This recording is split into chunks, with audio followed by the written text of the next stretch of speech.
A cada 2 minutos, uma mulher é agredida no Brasil.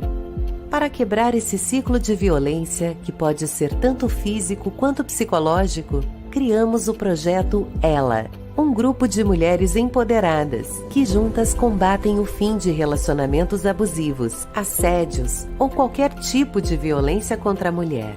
Através de uma plataforma online, oferecemos às vítimas todas as informações e recursos necessários para que elas consigam sair de situações de abuso. Construímos uma rede de apoio segura, para que cada mulher consiga se fortalecer no seu próprio tempo, até que tenha a estrutura que precisa para se libertar.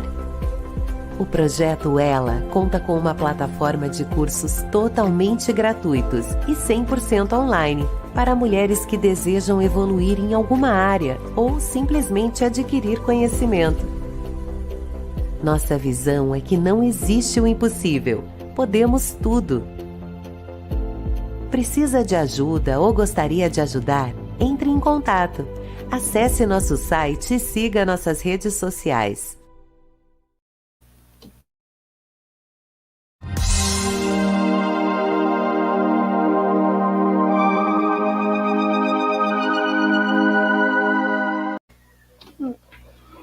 Olá, pessoal! Sejam muito bem-vindos ao 4º dia do Congresso. Gratidão por todos que estão nos acompanhando esses dias que têm sido intensos, com conteúdos altamente agregadores, que estão fazendo muitos despertarem. Então, só agradecer você que está nos acompanhando. E hoje teremos a presença da terapeuta integrativa Gabi Thomas e da terapeuta psicanalista Regina Camargo. E hoje o nosso tema é como se libertar do abuso narcisista. Nós falaremos sobre como preparar a rota de fuga. E, primeiramente, eu vou trazer aqui a Gabi para falar um pouquinho da história dela, do relato dela. E já eu chamo a Regina Camargo logo após a Gabi. Então, Gabi. Olá, Gabi. Oi, boa noite. Tudo boa bom? Noite. Gabi, a Gabi, gente, ela já é uma conhecida nossa, esteve conosco no primeiro congresso, né, lá do ano passado, conteúdo riquíssimo que ela trouxe para nós. E a Gabi, né, ela, além de terapeuta integrativa, também é especializada em psiconeuroimunologia, em medicina preventiva e relacionamentos abusivos. Ela também é certificada nacionalmente nos Estados Unidos pela Associação Americana de Medicina Integrativa, Instituto de Nutrição Integrativa e Instituto dos Estudos da Saúde. E além do conhecimento didático, a Gabi também é sobrevivente de um casamento de 7 anos com um psicopata e outros relacionamentos com narcisistas. E ela também é autora do e-book Cura Emocional Pós-Abuso, Manual de Recuperação para Vítimas de Relacionamentos Abusivos. Inclusive, o lançamento foi ano passado, né, no nosso congresso. E para assistir os vídeos da Gabi, é só acessar o canal dela aqui no YouTube, que é o canal Saúde Consciente. Gabi, gratidão por mais um dia aqui, mais um congresso aqui, que você está participando. Então, só agradecer mesmo, Gabi, pela sua disponibilidade de estar aqui, né, nessa conscientização que é tão importante.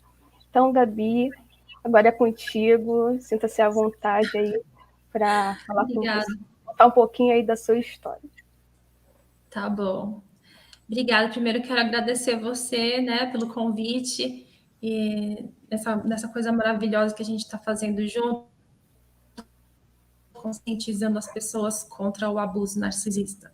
É muito bom conhecer o abuso e foi muito bom ver vocês fazendo tudo isso desde o começo. Hoje é o 4º dia, né? Então espero que vocês todos tenham assistido os dias anteriores também. Sobre o meu caso, eu cresci numa família com um pai narcisista. E em seguida, depois que eu cresci, tive namorados que eram abusadores. Na hora eu não sabia no momento, né, eu não sabia o que significava nada disso. Então, a gente vai vivendo, vai sofrendo, vai chorando, sem saber por quê, né? Então, no começo foi assim, e quando fui me relacionando, e depois eu acabei mudando para os Estados Unidos, já com um namorado nos Estados Unidos, que foi o meu marido psicopata. Então, eu acabei me mudando do Brasil por amor, né?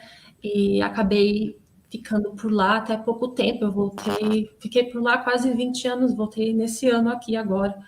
Então, foi um acordar, né? Foi bem difícil, como é difícil para todo mundo passar por um relacionamento abusivo com uma pessoa má.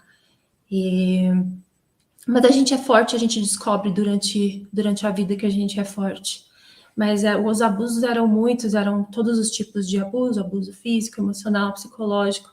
E eu cheguei num ponto de depressão muito grande, depressão clínica, que se não fosse por muita força de vontade dos meus pais, não sei o que teria acontecido comigo, porque eu fui até parar no hospital. Então, é tão grande o abuso que a gente se perde, a gente vai, é como se a gente fosse um castelo de areia, a gente vai sabe?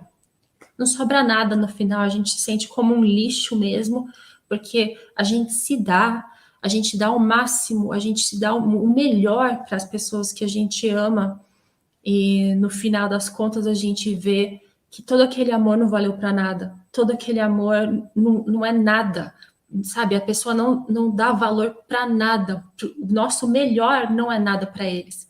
Então é uma coisa muito grande, vira um trauma muito grande. Relacionamentos abusivos, eu vejo isso como trauma. Não tem alguém que tenha passado por um relacionamento abusivo, eu ainda não conheço, que não tenha sofrido um trauma, porque é um trauma emocional muito grande, muito grande. A gente passa por dissociações, a gente passa por lutos, é uma coisa que quem não passou é difícil de entender. Quem não passou por isso acha que talvez a pessoa esteja até exagerando, porque é difícil, nem a gente acredita. Né? Eu lembro de quando eu dividi a minha história pela primeira vez, eu falava, eu não estava nem acreditando, sabe? Eu ouvindo a minha própria voz e falando, gente do céu, né? Por isso que é tão bom a gente ter pessoas ao nosso lado que também passaram por isso, grupos de apoio.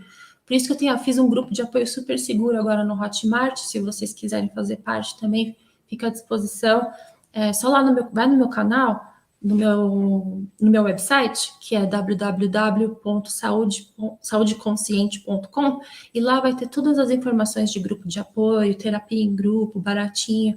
E eu tento ajudar ao máximo as pessoas, porque quando eu precisei de ajuda, eu não tinha internet, essas coisas, né? E eu ainda estava isolada nos Estados Unidos, isolada dos amigos, porque os narcisistas nos isolam dos amigos. Então, foi muito difícil. É muito difícil a gente conseguir ajuda. Por isso que grupos de apoio são importantes. As pessoas entendem você. As pessoas que estão passando por isso não vão, sabe, minimizar a sua dor, porque é muito difícil a gente dividir a nossa história. E quando a gente tem a força suficiente para dividir, pedindo ajuda, e alguém desconfia ou minimiza, né, o que a gente passou, ou acha que a gente está inventando, é muito difícil. É uma mistura de sentimento de arrependimento de ter contado, com vergonha, com sentimento, será que eu não estou exagerando mesmo? Será que o abusador não está certo? Né? Então, é muito difícil a gente criar força para pedir ajuda. Então, a gente precisa pedir ajuda para as pessoas certas. Né? E sempre pedir ajuda também para alguém que a gente conhece e confia na nossa vida. Um parente ou um amigo, que sempre a gente precisa. Eu sei que é difícil, porque a gente tem vergonha do que a gente está passando, a gente não se orgulha do que a gente está passando, a gente não quer acreditar no que a gente está passando. Essa é a pura verdade. Então, para a gente contar para alguém que a gente ama, que a gente está passando por tudo isso, a gente não quer magoar as pessoas.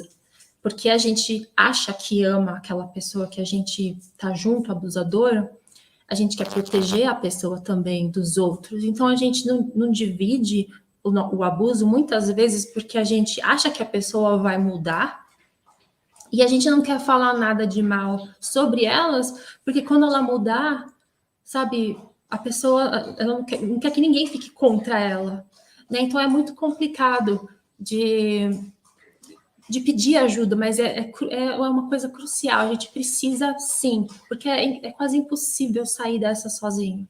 Assim, é muito, muito difícil. Então, se vocês estão passando por um abuso, se vocês estão precisando de ajuda, não desista, sabe? Procura ajuda, porque só assim a gente vai conseguir sair do relacionamento. Eu tentei sair sozinha do relacionamento, eu não tinha contado para ninguém, eu passei os 7 anos da minha vida com o meu ex-psicopata sozinha, longe da minha família, eu tinha o meu próprio dinheiro, eu trabalhando, a gente tinha conta em comum, eu e ele, e o que é difícil também, porque a gente quer pegar um dinheiro para a gente poder se sobreviver nessa vida. E se a gente tem conta em comum, que muitas vezes é o caso, porque é mais uma maneira do manipulador te controlar, né, financeiramente. Então, a gente tem que ter uma rota, a gente tem que fazer um planejamento para sair. Na época, eu não sabia nada disso. Eu fui fazendo o que eu achei que eu podia, o que eu deveria, sozinha, e foi muito difícil fazer isso sozinha. E no final, eu não consegui fazer sozinha, precisei de ajuda. Né? A gente precisa, então, se eu puder dividir com vocês aqui nessa live o que vocês podiam fazer para não passar por tanta dor, para conseguir sair com certeza, com confiança que vocês estão fazendo a coisa certa, eu vou ficar muito feliz de poder dividir isso com vocês. E esse é o meu intuito. Então, eu agradeço muito essa oportunidade de estar aqui com vocês, de saber que vocês estão procurando ajuda, porque esse já é um passo muito grande. Ainda bem que a gente tem agora essa tecnologia, que a gente pode conversar, a gente pode se ver de qualquer lugar do mundo e conseguir ajuda também. Então, eu já fico feliz com isso. Se você está aqui assistindo, é porque você está no lugar certo, você está no caminho certo para sua recuperação. Samara. Ai, Gabi, obrigada aí por contar um pouco do seu relato, né?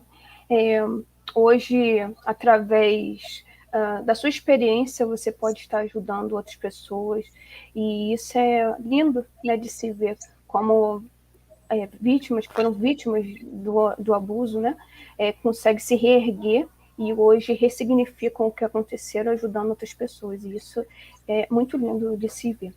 E gratidão. Faz valer a pena, né, Samara? Faz valer a pena o que a gente passou. Sim. Porque tudo a gente precisa de um motivo, né? A gente precisa de um motivo, porque senão, por que a gente passou por isso? Todo mundo precisa achar o motivo de você ter vivido isso. Isso é uma parte da recuperação muito importante. Exato, né? Há um propósito, né, em tudo, né? Então, como eu costumo dizer, em tudo há um propósito. E, enfim, é isso, Gabi, gratidão. Agora eu vou chamar a Regina Camargo, né? Momento só.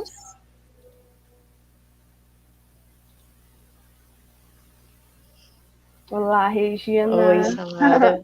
Boa noite. Boa noite. Regina também. Boa noite. Regina também está aqui nos prestigiando nesse segundo congresso. Ela já esteve conosco no primeiro congresso e eu gostaria de agradecer imensamente a Regina por estar aqui em mais uma edição do Congresso Abuso Narcisista. Só agradecer. E gostaria de fazer uma introdução aqui da Regina, que ela é terapeuta psicanalista, ela é especialista em transtorno de personalidade e psicologia do desenvolvimento e já atua há 3 anos, e também é responsável pela página do Instagram Vítimas do Narcisismo. E ela agora vai se apresentar, contar um pouco aí da história dela, e vou te deixar à vontade, Regina, tá bom? Tá bom. E daqui a pouquinho eu volto aqui para a gente conversar mais um pouquinho. Certo. Boa noite, pessoal. Primeiramente, eu quero agradecer o convite de vocês, né? É muito importante para mim poder ajudar, poder trazer informação, orientação para vocês, porque antes de eu chegar nesse lugar que eu estou hoje, eu fui vítima de uma mãe narcisista e também de um relacionamento narcisista. E para mim foi muito difícil sair, né? Na época não tinha informação, eu me sentia extremamente perdida. Meu relacionamento com a minha mãe sempre foi muito turbulento, né? Muitas brigas, muitas cobranças, e eu não sabia o que acontecia, né? O que estava acontecendo, eu não tinha respostas, eu sofria muito pelo nosso relacionamento não ser bom, eu me sentia muito culpada, e eu sempre tentava melhorar isso, e não conseguia, né? Eu tinha momentos bons, né? Fases boas, mas sempre vinha as brigas, né? Eu apanhei muito, eu fui muito cobrada, eu tinha que ser perfeita o tempo todo, eu não podia questionar a autoridade dela ou o que ela estava falando. Eu tinha que aceitar aquilo do jeito que ela me entregava. E muitas privações também assim, de achar que a gente não tinha dinheiro, de que não dava conta de fazer as coisas. Então, isso tudo me privava muito de muita coisa. E eu passei muitos anos sofrendo com isso, pensando que a culpa era minha, do nosso relacionamento ser ruim, que eu tinha que mudar o meu jeito, porque eu era muito explosiva, muito de responder mesmo, eu questionava muito mesmo, sendo muito punida por fazer isso, mas eu tinha esse impulso, justamente porque eu era provocada por isso, né? Eu só fui perceber isso anos depois, que foi quando eu a casei, né? E essa pessoa era Deus no céu e ele na terra para minha mãe. E quando meu casamento durou 9 meses só, e durante o namoro foi muito tranquilo, foi muito, assim, tinha defeitos e tudo, eu conseguia perceber isso, mas eu achava que ia dar certo. E quando eu costumo dizer que quando eu casei, ele transformou. Eu namorei uma pessoa e casei com outra. E foi muito ruim.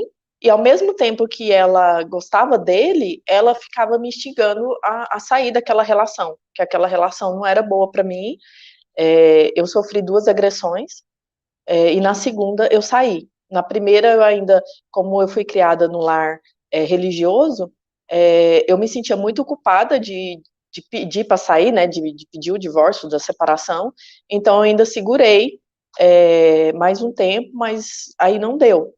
E eu saí, e no meu primeiro momento ela me apoiou, foi super, super me ajudando, né, tentando fazer com que eu melhorasse, e passado alguns meses ela começou a fazer como se fosse um macaco voador, que é trazer notícias, né, que é apoiar o narcisista.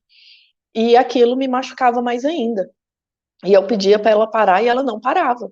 Ela continuava fazendo isso comigo, né? Toda oportunidade que ela tinha para trazer informação sobre ele, ela trazia. E o nosso relacionamento, que já era péssimo, foi se desgastando cada vez mais, até que ela fez um movimento e que, enquanto ela não me fez implorar para ela parar, né, enquanto ela não me viu realmente despedaçada, ela não parou.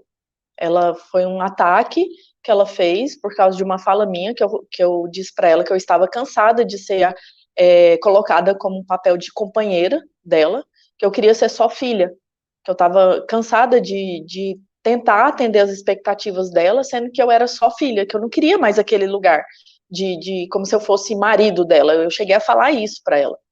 E dessa fala, ela fez um ataque extremamente perverso, e que enquanto eu não implorei para ela parar, ela não parou. Enquanto realmente eu não estava chorando desesperadamente, ela não parou. E aí houve uma ligação nesse meio e ela atendeu o telefone como se nada tivesse acontecendo. E eu olhei e fiquei muito chocada com o comportamento dela, eu chorando de soluçar e ela conversando no telefone como se nada tivesse acontecendo, como se eu não tivesse naquele estado. E ali, realmente, para mim, eu percebi que tinha alguma coisa errada. Eu percebi que eu realmente não estava enganada do que eu estava vivendo com ela. E eu lembro que para conseguir me desvencilhar emocionalmente desse casamento, eu tive que fazer terapia, porque eu tinha muito medo, ele me ameaçou de morte, então eu tinha muito medo de sair de casa. Eu saía sempre acompanhada, e todas as vezes que eu ia sair, que eu não podia ter companhia, todo mundo já sabia que se acontecesse alguma coisa comigo, a primeira pessoa que deveria ser procurada era ele, né? Tinha algumas pessoas que eu deixei essa informação. E quando eu fui para terapia, a terapeuta, na segunda sessão, terceira, falou para mim que queria conversar com a minha mãe. E eu achei estranho, porque eu estava ali para superar um divórcio, e não para falar da minha mãe. Mas eu não contestei. E ela aceitou ir, conversou com a terapeuta, falou que ia fazer o tratamento, e quando foi para voltar, né, para a segunda sessão lá do que ela tinha acordado com a terapeuta, ela não foi. Ela falou que não precisava, que ela não tinha nenhum problema e que ela não ia fazer. E eu quando eu voltei na minha sessão, a terapeuta falou: um dia você vai descobrir quem sua mãe é, você não vai gostar do que você vai ver e você vai ter que tomar uma atitude a respeito disso. E ela só me falou isso, foi a única coisa que ela me falou. E a gente seguiu o tratamento em relação à minha separação, em relação ao medo que eu tinha do ex-marido. E quando aconteceu esse episódio, que eu realmente vi que realmente tinha um problema, que não era normal, que a atitude dela não era normal, eu comecei a procurar formas de sair daquela situação. Ela também me agrediu fisicamente, e foi quando eu realmente falei, acabou o respeito, já não tinha, né? Mas aí, com a agressão física, eu realmente entendi que tinha acabado o respeito, que eu não teria apoio dela, e eu dei um jeito de sair. Né, a gente vai falar um pouco sobre essa questão de rota de fuga, de se planejar para sair.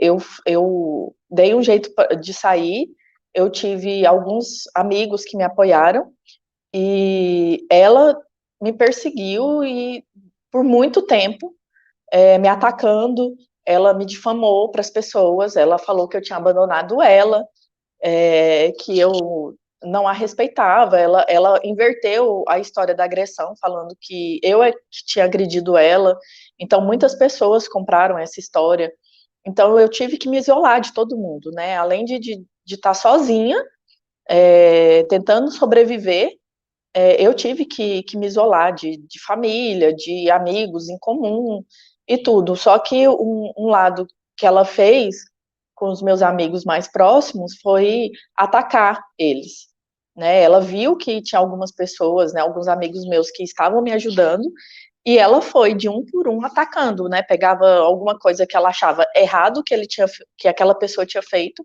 e ia lá ditar regra para aquela pessoa, né? Falar alguma coisa, e então esses amigos mais próximos perceberam que eu não estava exagerando. Então, por isso eu ainda tive um pouco de pessoas que me ajudaram nessa época. E foi muito difícil para mim sair dessa situação, porque eu saí com muita raiva, né? Muita raiva mesmo, muita ira. Vontade de morrer mesmo, assim, o mundo não tinha sentido para mim, as coisas não tinham sentido para mim, eu pensava todo dia, o que eu estava fazendo aqui, por que eu estava sofrendo tanto aquilo e eu não tinha respostas, até que um dia, essa mesma terapeuta, né, a gente já tinha concluído essa parte e tudo, e ela já estava meio que sabendo o que estava acontecendo em relação à minha mãe, de volta e meia eu fazia uma sessão ou outra com ela, e quando eu conseguia, e um dia ela me mandou um vídeo sobre mães narcisistas e falou, veja se você se identifica.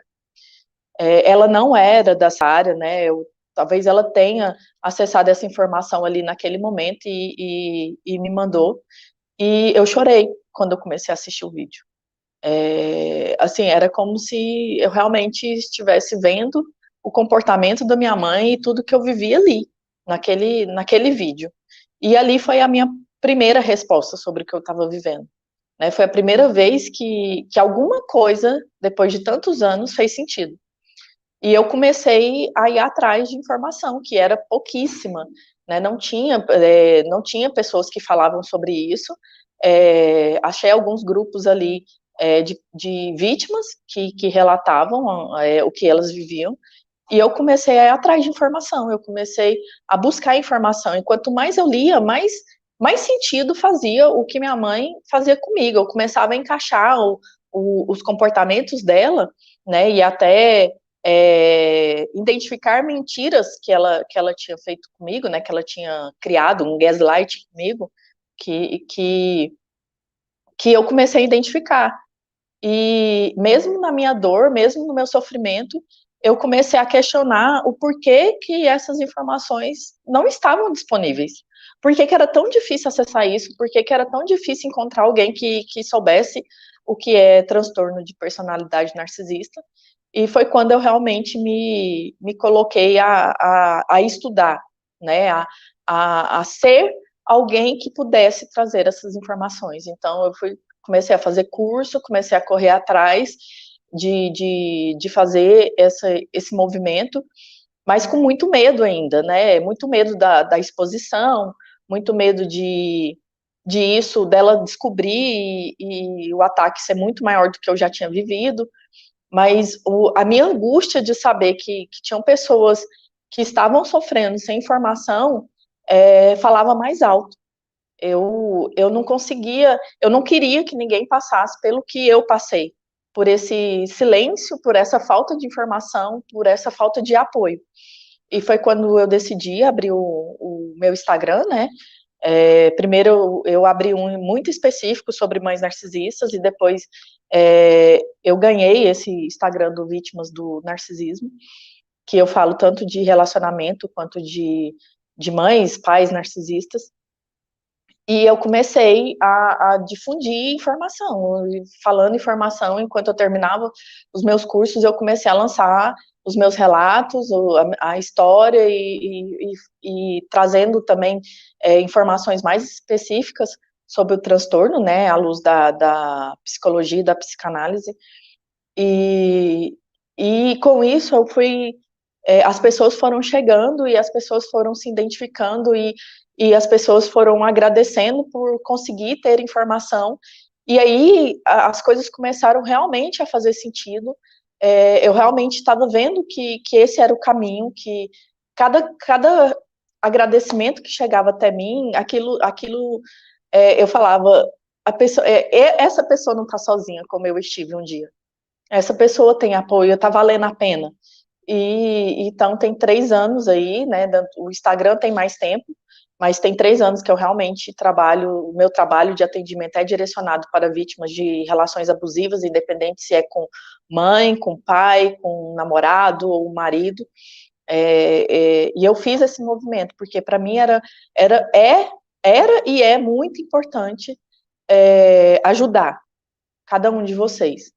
Então, cada post, cada caixinha de perguntas abertas por dia, cada informação que eu coloco ali, eu estou pensando em cada um de vocês que precisa dessa informação, que precisa desse apoio, que precisa dessa orientação, para conseguir entender o que vocês vivem e para conseguir sair, né? Para conseguir montar uma estratégia para sair, para se fortalecer emocionalmente o suficiente, para se tornar independente o suficiente em todas as áreas, para sair dessa situação de abuso, de desvalorização, de invalidação, de mentiras, de emocional totalmente destruído, de psicológico totalmente destruído, para que ninguém permaneça numa relação abusiva. Então, esse é um pouco da minha história, né? E a gente vai abordar mais coisas aí sobre como sair e rotas de fuga, e eu agradeço muito poder estar aqui mais uma vez, orientando e ajudando vocês, trazendo informação, desde o dia que eu decidi que eu faria essa caminhada. Gratidão, Regina. Realmente o seu relato é bem forte, né? Tanto o relacionamento com a mãe, depois num relacionamento afetivo, inclusive a gente vai abordar mais sobre isso. Gratidão pelo seu relato. Vamos falar mais um pouquinho aí sobre a rota de fuga, como se libertar, né? Quando a gente entra aqui, de fato, no nosso tema de hoje. Agora eu vou chamar a Gabi, né? Pronto. Oi. Oi. Então, meninas, algo que as ex-vítimas de abuso, infelizmente, têm em comum, muitos relatam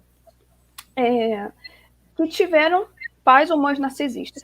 E como elas reconhecem que tiveram pais ou mães narcisistas? Depois que acontece o abuso, quando começam a entender sobre relacionamentos abusivos, narcisismo, e começa a verificar que não é só o relacionamento afetivo, e sim também começa a reconhecer, identificar num pai, numa mãe, num amigo, enfim, começa a ver que está ali rodeado de narcisistas. Depois que, ao despertar, né, sobre esse assunto, a vítima acaba reconhecendo outros narcisistas que estão ao redor.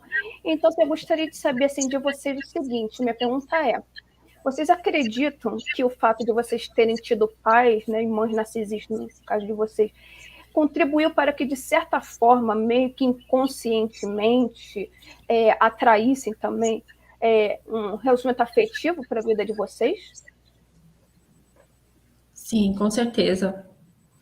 Eu acho que são padrões, né, Regina? A gente cria padrões quando a gente está na infância, padrões de relacionamento a gente aprende com os nossos pais, né? Então, se a gente cresce numa família disfuncional, numa família onde você está correndo atrás do amor do seu pai ou da sua mãe, e isso é normal, então você vê a sua mãe ou o seu pai se sacrificando para outra pessoa, e você acha que esse sacrifício é amor, né? Então, daí quando você se vê num relacionamento se sacrificando, né, passando pelo que o diabo amassou, sabe, o pão que o diabo amassou, a gente acha que é normal, porque os nossos pais fizeram isso também. E a gente cresce com essa codependência de a gente querer que as pessoas que a gente ama nos amem de volta, achando que é normal essa diferença, a gente ter que pedir, mendigar amor, né? E daí quando você está num relacionamento com um narcisista, no meu caso, por exemplo, que eu dormia às vezes no chão quando a gente brigava, porque ele não queria que eu dormisse com ele, mas eu falava, a gente não pode dormir em quarto separado, né? Não foi isso que eu aprendi, né? Porque os meus pais sempre falavam, nunca dorme em quartos separados, isso é horrível, né? Então eu dormia no chão do quarto, do lado da cama. E você vê isso, eu penso nisso hoje, você fala, nossa, hoje em dia, eu nem acredito, sabe, eu nunca faria um treco desse. Mas naquele momento em que eu estava passando, eu achei que aquilo era normal, né? Achei que eu estava tentando ajudar o meu relacionamento. Então, eu acho que tem muito a ver com o que a gente vê, né? Com o exemplo que a gente tem, por como os nossos pais nos tratam. E quando a gente tem pai narcisista, mãe narcisista, é difícil, né, a gente saber. Ninguém nasce sabendo como se relacionar com ninguém. Não está escrito em escola. A gente aprende com os nossos pais. E se o seu pai é machista, se o seu pai é maçonista, sabe? Você acaba achando que aquilo é o normal. E daí, quando você está num relacionamento abusivo, você não consegue ver a diferença, porque o que você conhece é só aquilo. Aquilo lá é normal. Né? Então, eu acho que tem muito a ver, muito sim, Samara. Sim, eu também acho que isso influencia, e uma das coisas que eu sempre falo é que a gente não tem referência, né? A gente não teve orientação e não tem referência do que é mundo, do que é se relacionar, né? A gente não tem referência de nada. Então, é exatamente aquilo que a gente recebeu. E também tem outra questão também, quando a gente, inconscientemente, a gente percebe que a nossa mãe não nos ama, a gente não deixa de amar a nossa mãe, a gente deixa de amar a si mesmo, né? A criança faz esse movimento.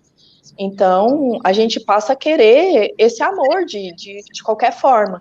Então, assim como a gente se anula ali no relacionamento com o pai ou com a mãe, a gente vai se anular num relacionamento amoroso, né? Então, se eu não tenho referência do que é uma relação saudável, se eu não tenho referência do que é amor, se eu não tenho referência de quem eu sou, porque eu não pude ser quem eu sou, eu tive que ser exatamente a expectativa da minha mãe ou do meu pai narcisista, eu vou fazer isso, né? Eu vou repetir isso, né, nos meus outros relacionamentos.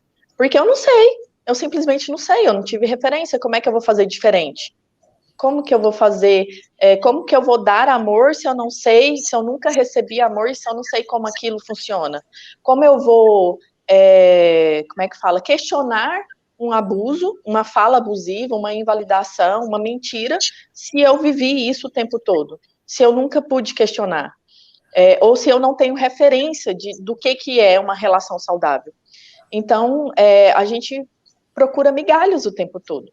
Né? A gente vai atrás o mínimo que a gente recebe, um pouquinho a mais que a gente recebe do que a gente recebeu dentro de casa, parece que é o suficiente, porque a gente não recebeu nada, então um pouquinho que um abusador, um narcisista, um psicopata entrega ali naquele primeiro momento, na primeira fase, né, que é a fase do encantamento, do love bomb, é muito pra gente, porque a gente nunca recebeu.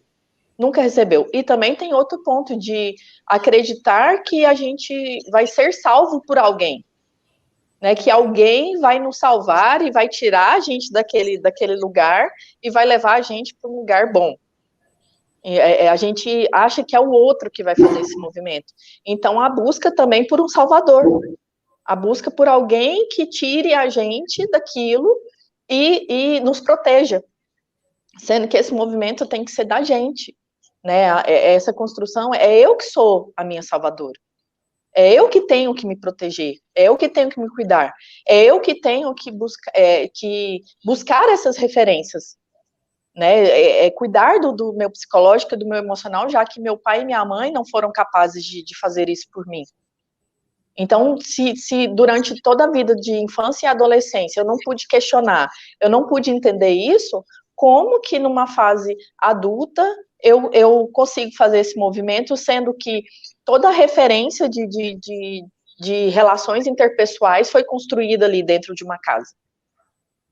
Então, sim, eu acredito muito que não só no relacionamento amoroso, mas nas outras relações interpessoais, a gente acaba rodeado de abusadores, seja em qual nível que for.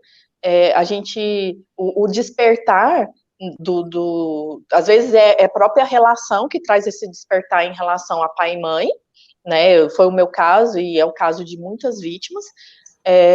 Esse despertar acaba acendendo o despertar para outras relações, e quando a gente vê, a gente está rodeado de abusadores, narcisistas, psicopatas. E isso dói também, né? Isso, às vezes a gente fala assim, não vai salvar ninguém. De todas as pessoas que eu conheço, ninguém vai salvar, eu não vou poder realmente contar com ninguém, eu vou ter que cortar contato com todo mundo, eu vou ter que refazer o meu grupo de apoio, ou as pessoas que eu me relaciono. Sim, muitas vezes sim, porque é justamente essas referências distorcidas que a gente não pode viver mais. E para viver algo novo, muitas vezes a gente precisa de coisas novas. Muitas vezes não, a gente precisa de coisas novas para viver algo novo, de pessoas novas, de novas referências. Mesmo que, por exemplo, você não goste daquilo, mas experimentar uma coisa nova e questionar. Eu gosto ou não gosto disso? Eu quero ou não quero isso na minha vida? Experimentar não mata ninguém. É outra coisa que eu pelo menos passei, que eu não podia questionar crenças, eu não podia questionar regras, eu não podia questionar nada. Então a gente sai desse núcleo familiar adoecido com um monte de crença, um monte de trauma, que é difícil até para a gente questionar, porque a gente acha que está errando em questionar, a gente acha que está errando em quebrar essas crenças limitantes, mas a gente só transforma isso quando a gente questiona. né? A gente só transforma isso quando a gente busca realmente ajuda, quando a gente experimenta o novo e questiona se é aquilo realmente que a gente quer, ou se a gente questiona o passado, uma regra, e entende que eu posso fazer a mesma coisa de forma diferente do jeito que é mais fácil para mim, não importa se é mais difícil para os olhos das outras pessoas. O que é para mim mais fácil de movimentar? Então, sim, se eu estou num ambiente adoecido, a tendência, por falta de referência, é ter relações adoecidas também. Não porque a gente está atraindo, mas porque não temos referência. Sim, sim. E exatamente por não possuir essa referência, acaba aceitando, muitas vezes inaceitável, suportando o insuportável, né? E na esperança, né, muitos continuam numa relação abusiva, na esperança de que as coisas melhorem, né? E ficam agarrados, né, nessa esperança que as coisas melhorem, mas acabam não melhorando. Muitas vezes, pelo contrário, até piora. Né? Até porque essas migalhas, elas são muito bem planejadas, né? A hora que elas são entregues, elas são muito bem planejadas e calculadas pelo narcisista. Então, é igual eu falei, o pouco que ele entrega ali, aquela migalha que ele entrega, é muito pra gente que não recebeu nada. Que tá acostumado a pouco. Então, aquela migalha, a gente aceita e a gente continua. Nossa, peraí, ele fez um movimento por mim, sendo que é mínimo o que ele faz, né? O abuso é muito maior do que o que a gente recebe dessa atenção, desse cuidado, né? Que parece que é cuidado, mas não é. É só mais uma manipulação para nos manter no ciclo de abuso.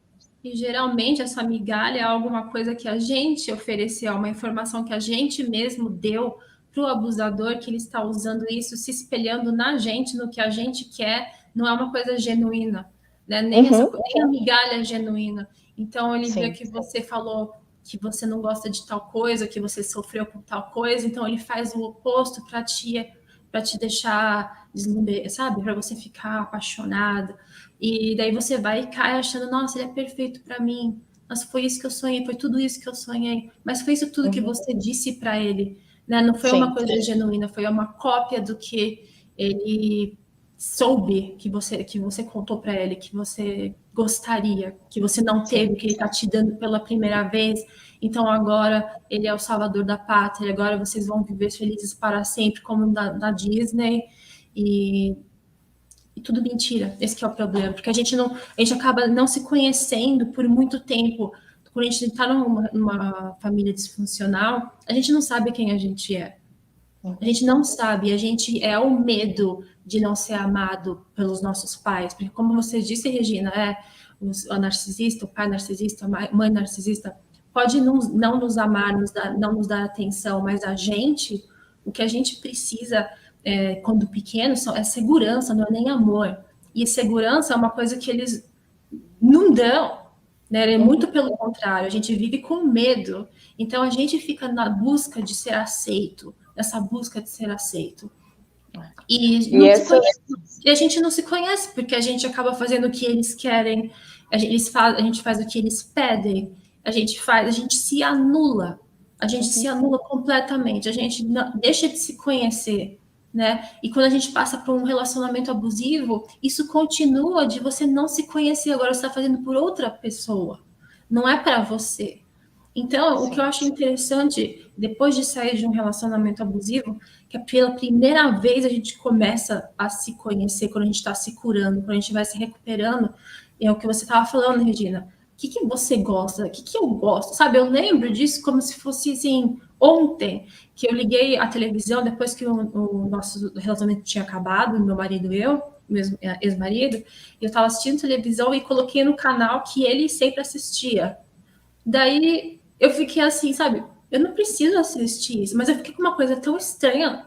Assim, o que eu gosto de assistir? Eu nem sabia, sabe? É uma coisa tão esquisita, e isso para tudo. Por isso que eu falo para as pessoas, é tão importante a gente passar momentos sozinhos, principalmente, sabe, entre relacionamentos, para você voltar a ver quem você é, para você voltar a ser quem você é, para ver se a sua identidade não ficou perdida em nenhum lugar. Sabe, é sempre bom, mesmo durante um relacionamento, pega um dia sozinha, sabe? Se questiona, pega você para sair, vai para o cinema, vai para o restaurante sozinho, se leva para sair, se conhece como você faz com outra pessoa. Eu acho que isso é muito importante, porque assim a gente vai se conhecendo cada vez melhor. E quando a gente não se conhece, só vai se conhecer depois de adulto, é uma coisa muito esquisita que te leva a ter compaixão por si, por você ver, nossa, como eu me anulei, como eu só fiz para os outros, achando que era isso que era o certo, né? Sim. E da mesma forma que o narcisista recolhe todas essas informações na fase do encantamento, do love bomb, né? Ali, por você estar deslumbrada com aquele príncipe, né? Vamos colocar assim.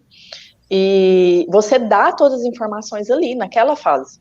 E às vezes você nem percebe que deu todas as informações ali.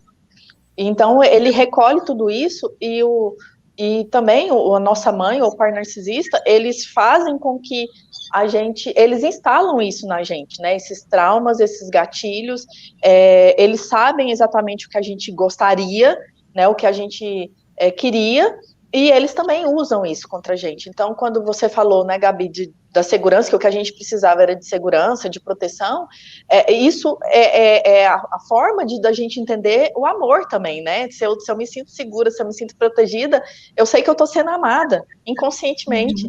Então, se meu pai e minha mãe usa tudo aquilo, né, que a gente gostaria e tudo para nos atacar, a gente chega numa relação amorosa e a gente entrega tudo aquilo que a gente não recebeu em casa ali, no encantamento, né? A gente não vai falar diretamente isso, porque a gente não compreende, mas a gente entrega de outras formas essa informação para ele. Então, ele vai usar isso contra a gente, o espelhamento, né? Primeiro ele espelha, dando tudo aquilo que a gente deseja, e depois ele usa até as coisas boas que a gente gosta, para a gente odiar também aquilo, né? Para a gente se perder mais ainda, né? Já estamos perdidos e nos perdemos mais. Nossa própria bondade eles usam contra a gente. E a gente acaba se sentindo besta por ser boa, por ser pessoas boas. Quantas pessoas não vêm pra gente e falam, nossa, eu sou burra, eu sou burra. Não, foi a pessoa que fez você se ver dessa maneira. Ela usou a sua bondade contra você. Isso não significa que você foi burra, significa que você foi manipulada ou manipulado. E a gente, quando os narcisistas na fase do love bombing estão perguntando coisas para a gente, assim, das nossas dores, né? A gente acha que eles estão tendo empatia. Muitas vezes isso acontece. A gente fica com, nossa, que legal, ele quer saber, né? Ele se importa comigo. Então, ele faz perguntas, mas ele não está fazendo pergunta porque ele está sendo, sabe, uma pessoa legal, querendo saber da sua vida para te ajudar. Muitas vezes eles falam do assunto para que você se lembre daquele fato, para você doer, corroer dentro de você, para você sofrer. Não é para, sabe, não é para, que bom que você está falando sobre isso. Tem gente, quantas vezes não acontece de você estar super bem e a pessoa vem puxar um assunto que te magoa? Mas eu estou preocupado com você, sabe? É muito esquisito isso. E a gente acaba achando que é empatia, mas não é. Né? Por isso que muitas vezes as pessoas caem em relacionamentos abusivos achando que estão no relacionamento com uma pessoa empata. Exato. E, menina, inclusive, a próxima pergunta seria exatamente essa. Se há um perfil, né, que vocês acreditam que tinha alguma vulnerabilidade, o perfil, que contribuiu para, de certa forma, vocês serem alvos desses narcisistas. Será que há isso? Vocês acreditam que tinham realmente, assim, algum perfil, alguma vulnerabilidade que, de certa forma, atraiu? Ou você acha que porque vocês tiveram esses pais narcisistas e realmente não souberam, de fato, que seria um relacionamento saudável? Mas teve algo além disso? Dos meus estudos, né, de tudo que eu já estudei e li, de também acompanhar vítimas, o primeiro para mim que bate muito com isso é a empatia, né? Filhos de pais ou mães narcisistas, eles são altamente empatas, né? Eles são, porque a gente tem que fazer tudo, a gente tem que se doar. Então, tem até um livro que chama o papel do empático no abuso narcisista, que ele fala que se aquele filho não se tornou narcisista, ele vai ser um empata, em um alto grau de empatia. E aí eu acredito nessa questão da empatia, de sermos altamente empatas, e aí a gente se anula não só pelo relacionamento, mas pelas outras pessoas que estão à nossa volta. As carências emocionais que não foram sanadas ali, não foram atendidas na nossa infância e na nossa adolescência. Então a gente busca isso, que é o que eu falo, o salvador, alguém que olhe para a gente, alguém que pegue a gente no colo, né, já que a gente não recebeu esse colo ali quando a gente precisava. Eu também acredito que influencia nisso. E essa vulnerabilidade, né, a gente, por não entendermos o que a gente viveu, por não termos referência, a gente se torna pessoas vulneráveis mesmo, né? A gente entrega a informação, a gente entrega essa vontade, essa necessidade de ser cuidado com muita facilidade. E como os narcisistas são pessoas muito observadoras, né, eles conseguem observar e captar isso com bastante facilidade, eles percebem isso. Né? Então, o fato de se aproximarem também, o sondar deles, né? Eu já ouvi relatos, por exemplo, do abusador ali, o narcisista ou psicopata, rondar a vida da pessoa 2 anos, 3 anos, captando isso para depois ele realmente dar o tiro de investimento. Né? Então, a gente entrega tudo ali, por estarmos vulneráveis mesmo, por estarmos ansiando esse colo que a gente não recebeu, essas carências emocionais não atendidas, as necessidades básicas também não atendidas, fazem com que a gente se torne cada vez mais vulnerável a atrair essas pessoas, né? A essas pessoas chegarem até nós e a gente abrir a porta para isso. Uhum. Também concordo com você sobre isso. Também vou adicionar umas 2 coisas também que eu acho que vale a pena mencionar.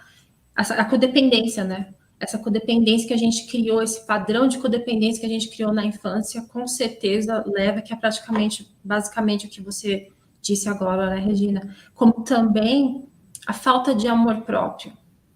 Porque, assim, ser empata não significa que você não se ama e coloca o outro na frente. Né? Isso é mais a codependência. Assim, empate é uma coisa maravilhosa de a gente poder dividir sentimentos com os outros e saber o que o outro está sentindo sem precisar ter passado por alguma coisa.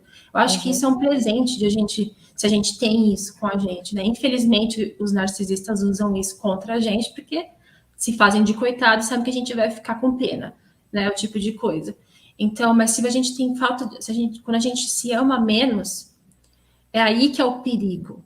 Porque todo mundo fala, eu amo o narcisista demais, eu amo ele demais, eu nunca mais vou amar aquela pessoa como eu amei, sabe? Nunca mais vou amar tanto a pessoa como eu amei tal pessoa, porque eu amei aquela pessoa demais. Não. Ninguém consegue amar, ninguém ama alguém que te abusa.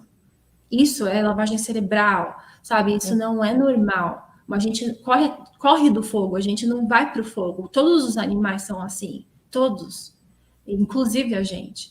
Então, quando alguém está te abusando, não é amor que você está sentindo, é falta de amor próprio. Não é amar demais, é amar-se de menos. Então, quando você se ama de menos, é aí que você coloca alguém na sua frente.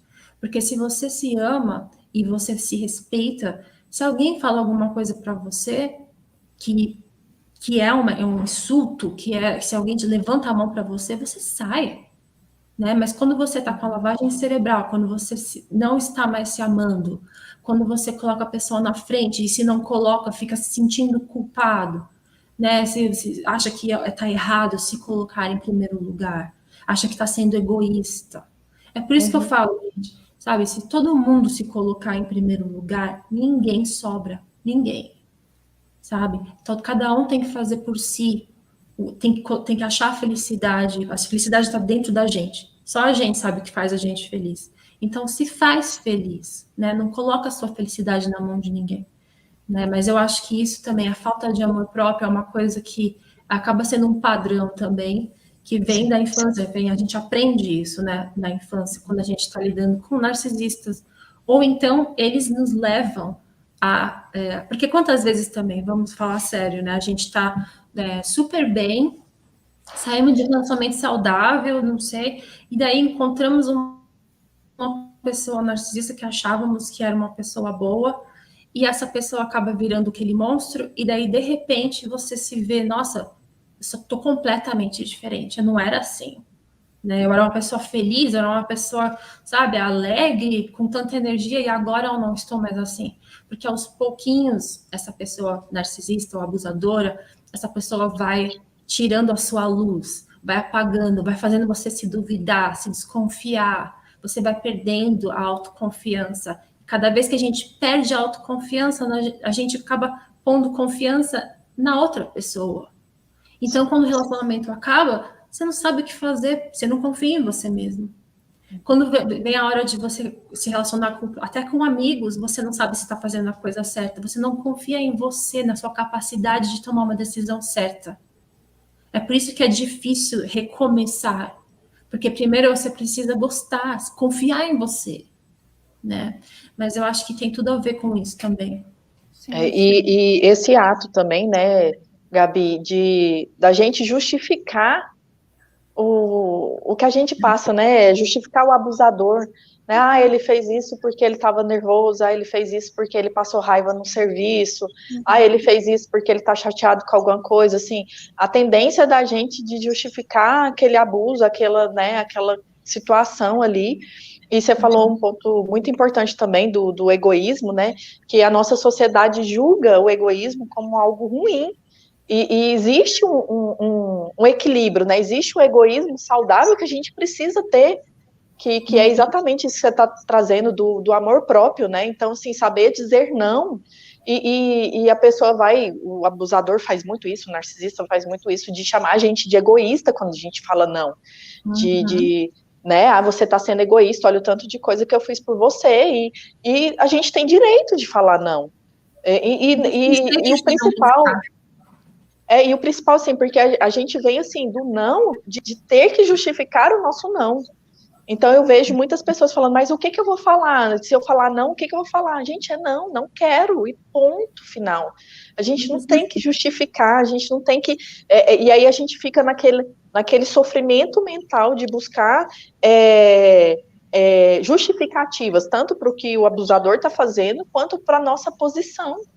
Né, de dizer não, ou de querer, igual você falou, sair sozinho, sabe? É uma coisa tão saudável, uma coisa tão boa para a gente, para o nosso relacionamento, e a gente ainda tem que justificar por que a gente quer sair sozinho, ou porque a gente não quer ir a algum lugar, ou porque a gente não quer fazer algo ali que aquela pessoa, aquele narcisista está pedindo, né? Então a gente está sempre nesse alerta de justificar o que a gente está recebendo, de justificar o nosso posicionamento também, que por estarmos vulneráveis e pela falta do amor próprio, né, e dessa empatia, da entrega demais, a gente acaba se colocando nesse lugar de estar muito mais preocupado com como a gente vai explicar situações, tanto para a gente quanto para os demais, do que entender que não é não, e tá tudo bem, que ser egoísta, existe limite,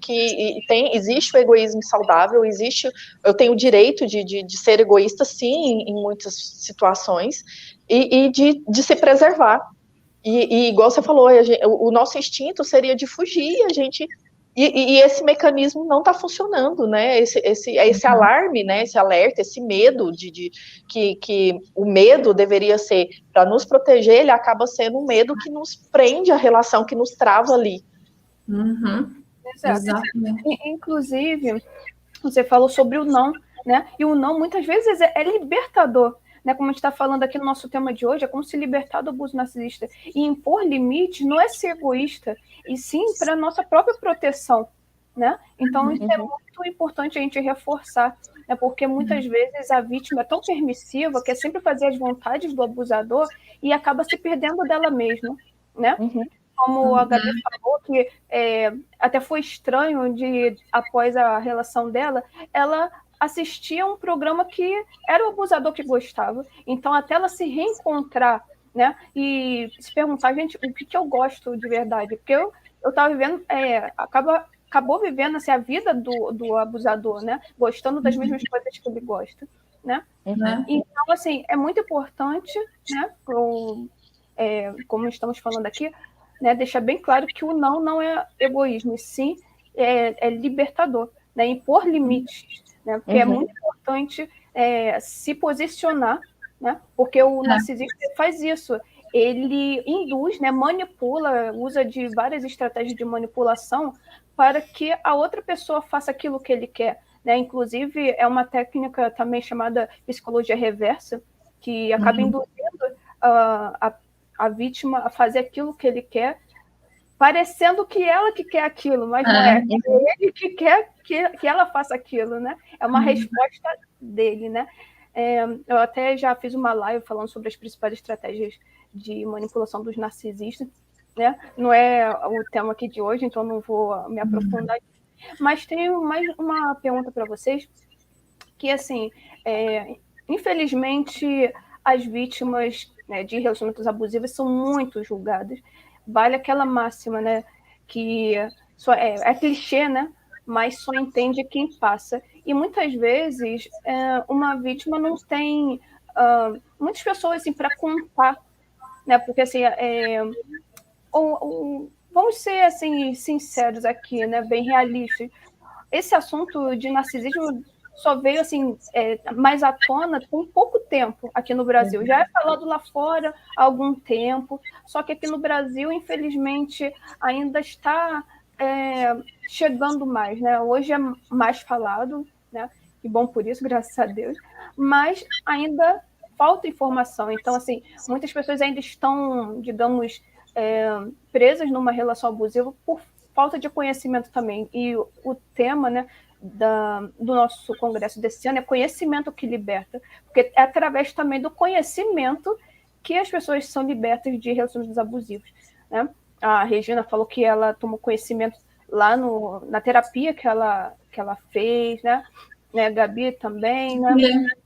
Tomou conhecimento assim. Algumas pessoas aqui durante o congresso relataram que pesquisando na internet, ela foi no Google, aí pesquisou o que é um relacionamento abusivo, por exemplo. Aí vai aparecendo sites, vai aparecendo páginas, vai aparecendo vídeos no YouTube. Muitas pessoas vêm aqui no YouTube, coloca no campo de pesquisa e aparecem vários vídeos, inclusive eu fiz isso, né? Eu mesma fiz isso, eu comecei a conhecer através de vários vídeos, inclusive da Gabi Thomas, né, do canal dela. Foi muito esclarecido, muita coisa que eu aprendi com a Gabi no canal dela, com a Regina também, lá na página do Instagram dela, e com vários outros profissionais que me fizeram despertar, né? E assim, a partir daí, a gente vai tomando conhecimento. Então, a pergunta que eu deixo para vocês responderem é: quando vocês procuraram alguém para conversar do que vocês estavam passando, que vocês já estavam vendo que já não estava legal o relacionamento de vocês, ou vocês ouviram julgamentos, ou teve um acolhimento, o que vocês mais ouviram das pessoas que vocês procuraram ajuda? Olha, você pode falar primeiro? Você quer falar? Fica à vontade. Eu demorei muito para falar, para pedir ajuda, né? Eu fiquei, acho que por isso que eu fiquei com tanta depressão, e por isso mesmo que eu me empenho tanto em apoio à vítima. E meu trabalho é muito voltado a grupos de apoio, a terapias em grupo, porque eu acho que isso é muito importante pelo fato das pessoas que passaram pelo mesmo entenderem. Porque quando eu passei por isso, quando eu saí e falei o que estava acontecendo, muita gente não acreditou. E eu tinha medo, eu tremendo, contando, eu com medo do que a pessoa ia reagir. Porque eu tava tão nervosa, eu lembro, e ninguém acreditou, sabe? Quando eu falei pro meu pai falou: o que você fez para ele te machucar? Sabe? Você fica assim, então a culpa ainda é minha, sabe? Mas é claro que naquela hora eu já estava me recuperando, já estava entendendo mais, já estava estudando. Mas mesmo assim, você tem medo de chegar para as pessoas e contarem, porque vai haver julgamento. Mas por que você ficou tanto tempo então, Gabi? né? Se ele estava te batendo, você ficou, por que isso? Né? E não é simples assim, é tão complexo esse relacionamento abusivo, todo o padrão, né? Essa codependência, essa falta de alguém que te faz sofrer. É difícil de alguém que não passou por isso conseguir entender. Então, há muito julgamento, que eu geralmente falo para as pessoas que eu ajudo, eu falo, quando alguém te perguntar isso, pergunta para a pessoa, por que você não julga o abusador? Por que você está me julgando? Né? Por quê? Se eu estou falando que alguém me abusou, por que você não está falando dele? Você está falando porque eu não agi diferente, né? Acho que acaba voltando muito para a pessoa que está pedindo ajuda, ela acaba ficando com mais medo de ir para frente, continuar pedindo ajuda, porque se não acreditaram em mim, o que eu vou fazer? É por isso que a pessoa entra com tanta depressão, sem saber o que fazer, e vai se enfiando na depressão até que uma hora é tarde. E por isso que eu me empenho tanto, gente. É preciso, é necessário terapia. Vocês precisam fazer terapia. Precisa, sabe? É muito importante. Faz terapia com alguém que conhece sobre o assunto. E faça parte de algum grupo de apoio para você conversar com alguém que também já passou por isso, não te duvidar, não minimizar a sua dor, não falar para você parar de falar disso, que você só fala disso toda hora. E se você está falando disso, é porque você precisa falar disso ainda, sabe? É normal, é difícil. Você está falando disso ainda porque você precisa falar disso ainda para você conseguir se recuperar. É parte da sua recuperação. Você precisa acreditar que você passou por tudo aquilo também, porque é difícil a gente mesmo acreditar. São coisas absurdas, sabe? São coisas absurdas. Então, não se ponha para baixo, não se, sabe, você mesmo se diminua ou tenha medo de pedir ajuda porque alguém te julgou, porque isso acontece, infelizmente. Isso acontece bastante. Eu passei por várias situações ao longo da minha vida, e eu acho que a principal que toda vítima de mãe narcisista passa é a figura do sagrado, da mãe sagrada. Várias e várias vezes eu relatava alguma situação que eu tinha vivido com a minha mãe, e a pessoa tinha virado e falava, mas ela é sua mãe, ela fez isso porque ela te ama, ou sua mãe estava nervosa, releva, né? Eu escutei a palavra releva tantas vezes, e assim, nessa época, né, adolescência, um período da minha fase adulta, eu tive depressão também, justamente por isso, porque eu não tinha com quem falar, as pessoas vinham com esse negócio, porque ela te ama, porque releva, né, nossa, esse releva, Senhor, como isso doía dentro de mim, né, porque essa é uma forma de silenciar a vítima, de anular a dor dela, e ela vê que ali ela não tem espaço, ela não tem voz, ninguém vai ouvir, ninguém está me ouvindo, ninguém está vendo a minha dor. No relacionamento também eu tive uma tia que fez a mesma pergunta que o seu pai para mim, né? Ela virou para mim e falou, mas o que você fez para ele te bater? Porque você deve ter feito alguma coisa, você é difícil, né? O título de difícil, né? Uhum. E assim, eu olhei para ela e não acreditei que eu estava ouvindo aquilo de uma mulher, né? Eu fiquei, eu nem tive resposta na época, porque eu dormia chorando todas as noites, né? Do meu casamento ter acabado e tudo. Então, assim, eu não acreditei que eu estava ouvindo aquilo. Aí um pai de uma amiga minha, a gente teve uma oportunidade de sentar, eu sou amiga de toda a família, e eu fui na casa dela e ela não estava, eu entrei e o pai dela puxou assunto e tudo, e eu fui contando o que eu vivi do meu relacionamento, né, e ele virou para mim e falou assim, eu só acredito em você porque eu sei que você não mente. E é uma família, assim, que me viu crescer, né, eles me conhecem desde os meus 5 anos, então, se eles me viram crescer, eles viram o meu comportamento, né, acompanharam a minha evolução, e eu ouvi isso dele, ele falou assim, porque o ex-marido era educado, né, com as pessoas, diplomático, aquela coisa toda. Então, ali, ele virou para mim e falou, eu só acredito em você porque eu sei que você não mente.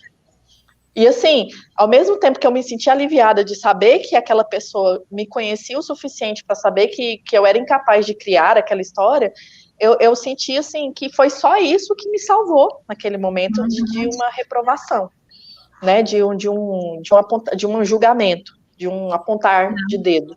E uma outra situação também que aí eu vou linkar com o que você falou sobre a terapia, e que eu sempre reforço isso lá no meu Instagram, é que realmente não desistam de procurar um terapeuta que entenda o que você está vivendo. Porque eu também fui anulada por uma psicóloga, né? Quando eu descobri, quando aconteceu o movimento que eu falei que foi realmente o clique, que realmente tinha alguma coisa errada, e aí as confusões com a minha mãe aumentaram, porque aí eu realmente comecei a questionar tudo que eu estava vivendo, eu realmente comecei a pôr em xeque tudo que ela me falava, que foi quando aconteceu a agressão. Uma tia ofereceu para a gente, né, pagar uma terapia com uma psicóloga X que ela tinha encontrado, e eu cheguei na primeira sessão tinha sido tudo bem, aí entre a primeira e a segunda sessão eu sofri a agressão física da minha mãe, e eu fui no dia seguinte, eu tinha essa sessão com a psicóloga, e eu cheguei lá com hematoma no rosto, né, meu rosto inchado, com hematoma e tudo, sem óculos, porque o meu óculos quebrou, né, eu fui agredida no rosto, e quando eu relatei tudo chorando, essa psicóloga me anulou, falou que eu estava ali porque eu queria, que se eu quisesse ir embora eu já teria ido, e assim, eu fiquei incrédula de ver um profissional sentado na minha frente, ter coragem de eu com hematoma, com o rosto inchado, falar aquilo. Então, assim, não desistam de procurar alguém que entenda o que você está vivendo. Se eu tivesse desistido nessa época, eu não estaria aqui. Né? Se nessa anulação dessa psicóloga, se eu tivesse desistido ali, eu não estaria aqui trazendo informação. Então, eu não desisti. Eu continuei procurando. Aí foi quando eu realmente decidi que eu ia estudar, porque eu não ia mais passar por aquela condição que eu tinha passado. Continuei e procurei outro profissional para me atender, que entendia a minha dor, né? Até eu achar alguém que mesmo que ele não soubesse sobre o transtorno, porque nessa época praticamente não tinha ninguém que trabalhava com o tema, mas eu encontrei um profissional que estava disposto a me ajudar e a não me invalidar, e foi quando eu realmente fui atrás de informação. Então não desistam de encontrar um profissional que entende, que te ouve e que não te anula, que realmente acredita em você e acredita no que você está vivendo e consiga te trazer as informações que você precisa, que consiga te orientar, que consiga te direcionar, que consiga realmente ser apoio e te conduzir nessa libertação. Não desistam, terapia, reforço o que a Gabi falou, terapia é muito importante, é necessário, principalmente para quem veio de um lar disfuncional, né? A gente precisa quebrar essas crenças limitantes, criar crenças facilitadoras, desenvolver crenças facilitadoras e sanar essas carências emocionais, essas necessidades básicas que só a gente é capaz de fazer pela gente. Ninguém mais vai fazer isso pela gente. Né? Igual, eu vou repetir, eu sou a minha salvadora. Eu sou capaz de trabalhar esse amor que eu nunca recebi e trabalhar o meu amor próprio, trabalhar a minha autoestima e através do autoconhecimento, do conhecimento, de trazer informação. O tema, né, do congresso é incrível, porque é o conhecimento que liberta e liberta mesmo, né? Quanto mais você entende o que você vive, principalmente sobre transtornos de personalidade, aí eu falo de uma forma geral, quanto mais você entende isso, mais alívio e mais liberdade você vai ter de conduzir o seu próprio caminho, de realmente dizer não, de realmente se libertar disso. Então não desistam de procurar um terapeuta que saiba o que você viveu, que entende o que você viveu, não desistam, mesmo que você bata na primeira porta e você seja invalidado, bata na segunda e seja ruim, continuem procurando. E até a questão de identificação, às vezes você não se identificou com aquele terapeuta, ele entende do tema e tudo, mas você não se identificou, não se sinta culpado por procurar outro profissional, porque essa identificação também é importante para que o seu processo de evolução aconteça e você realmente consiga trabalhar, se fortalecer emocionalmente, né, a sua saúde mental e tudo, isso também é muito importante. Sim. Antes de passar para as perguntas do chat, gostaria de fazer alguns comentários e uma pergunta que é mais focada aqui no nosso tema aqui, né, da rota de fuga, né, que nós falamos bastante da identificação, né, mas eu achei assim, hiper importante isso que você falou agora, Regina, porque é algo que muitas vítimas falam a mesma coisa, que quando vão procurar um profissional são infelizmente invalidadas, porque assim, tem a culpa, a autoculpa de ter caído numa relação abusiva, tem a culpa do abusador, que vai fazer a inversão de culpa, tem a culpa das pessoas ao redor, que quando ela vai procurar ajuda de uma pessoa que não entende, como vocês já falaram, que não entende o que ela está passando, acaba invalidando ela também, e vai ter uma quarta culpa ainda do profissional que está atendendo, então já é culpa demais, né? E então, assim, realmente é um pouco escasso, né? Vamos reconhecer aqui, achar profissionais, encontrar profissionais que entendam sobre transtorno de personalidade, não tem esse conhecimento, infelizmente, não tem essa empatia, essa sensibilidade de lidar com uma vítima de narcisismo e não sabe como lidar, né? Uhum. E isso é realmente muito preocupante, porque é algo assim que deveria ser mais falado nas faculdades de psicologia, em psiquiatria. Eu já tive a oportunidade de falar com alguns profissionais da psicologia, eles falaram a mesma coisa, que na faculdade, né, na graduação, o conhecimento que tiveram sobre narcisismo foi quase nulo. Assim, foi muito raso, né, muito superficial, não foi nada aprofundado. Então, quem quiser se especializar, tem que procurar uma pós, um curso, né, para poder se especializar. E muitos profissionais saem sem entender o que é narcisismo e não procuram se especializar e acabam não sabendo lidar com essas vítimas. Então, é muito importante você que é vítima ou foi vítima de abuso narcisista, né, que descobriu, que teve esse despertar, procurar um profissional especializado, né, em transtorno de personalidade, ou especialista em relações abusivas, para poder te auxiliar da melhor forma. Né? E se, no primeiro momento, não se identificou, como a Regina falou, não se identificou com aquele profissional, procure outro. Mas não acho que assim, o primeiro tá ruim, então todos vão ser assim. Não. Vê o outro e fique com o que você se identifique, tá bom? Mas só saiam dali. Que é importante a terapia. Um acompanhamento terapêutico é fundamental na libertação.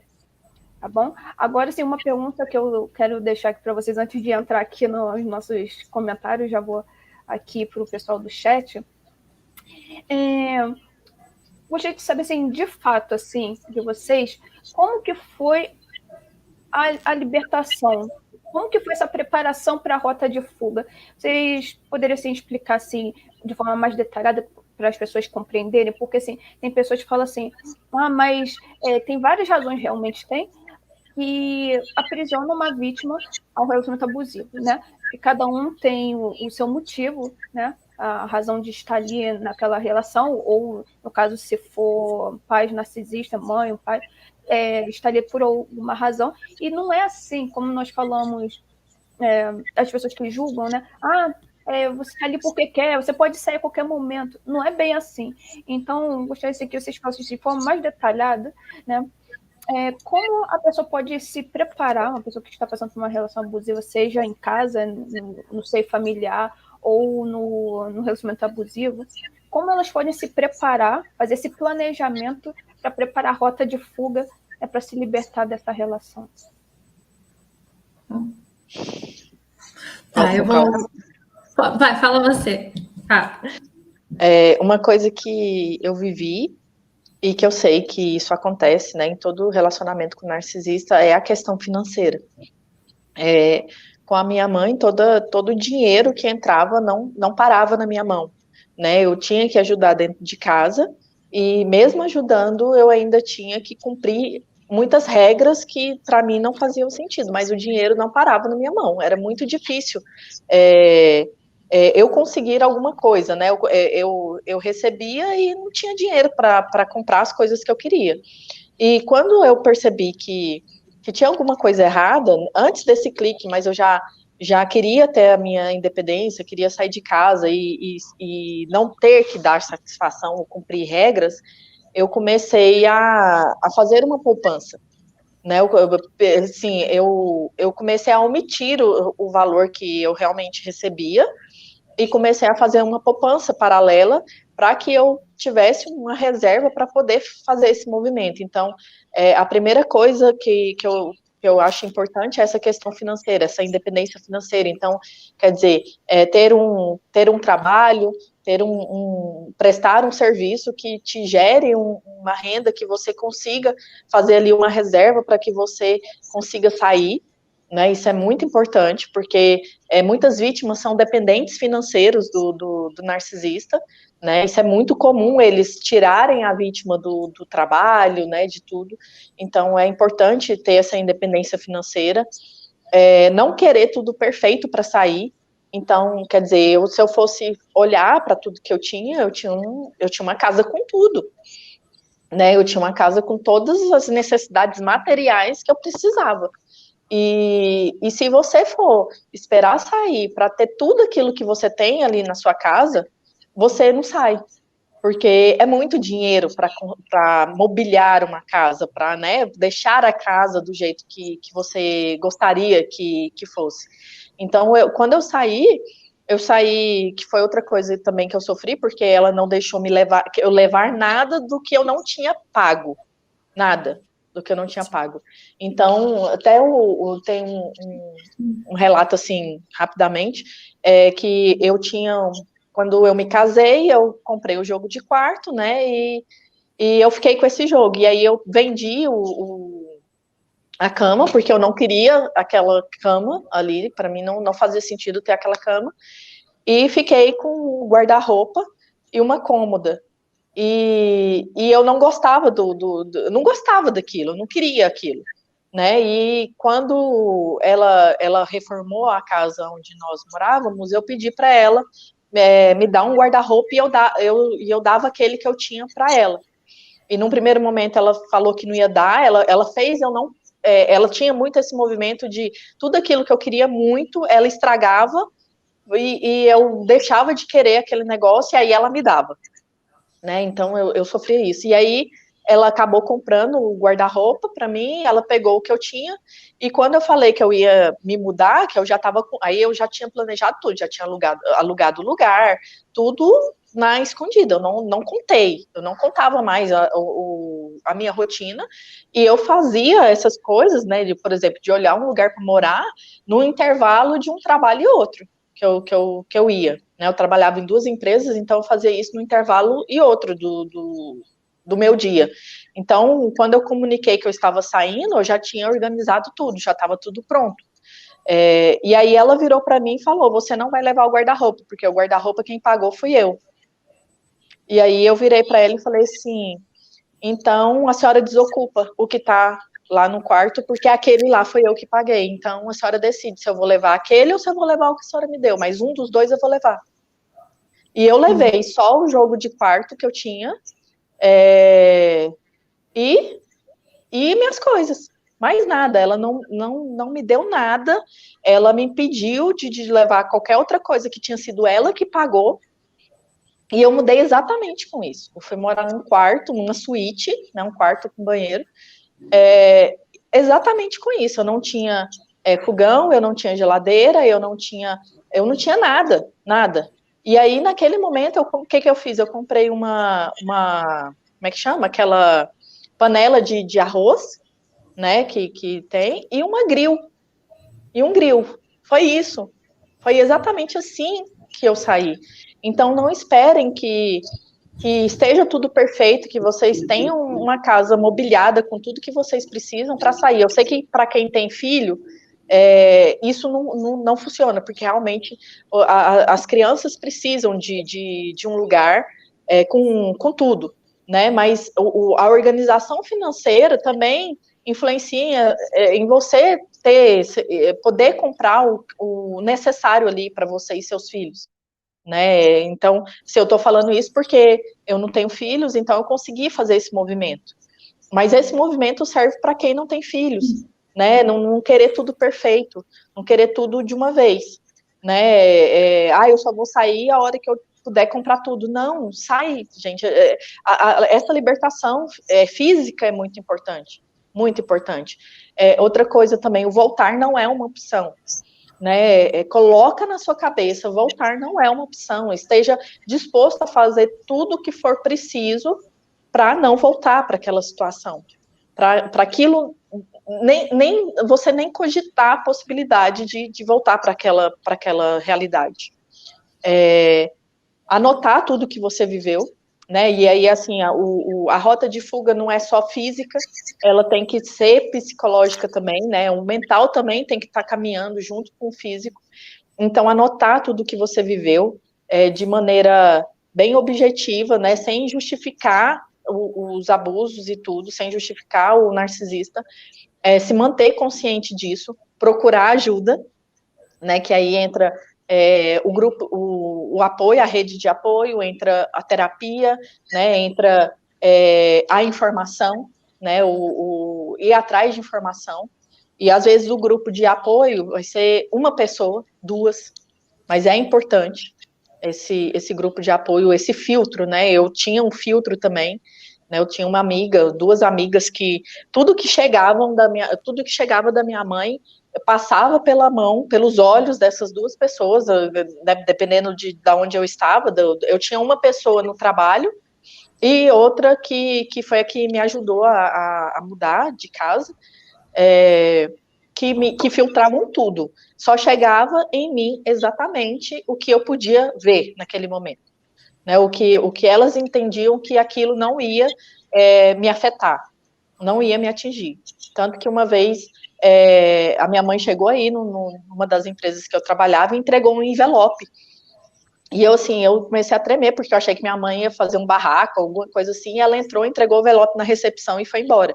E aí essa amiga minha, eu falei, por favor, abre, leia e veja se eu posso ler. E aí ela abriu, tinha uma carta, tinha mais coisa, e a carta ela falou, você não vai ler. E ela mesma jogou fora. Então aceitem isso, né? Não stalkeia, não fica atrás de saber o que o narcisista está querendo, porque isso também é uma forma de sair dessa situação, faz parte da rota de fuga também, se libertar do vício de querer ter essa informação, né, desse frenesi de saber sobre o narcisista, e se isolar do narcisista e dos macacos voadores, dos seus apoiadores. Saibam que eles sempre terão um exército a favor deles, e se isolar desses macacos voadores, desse exército, também é muito importante, muito importante.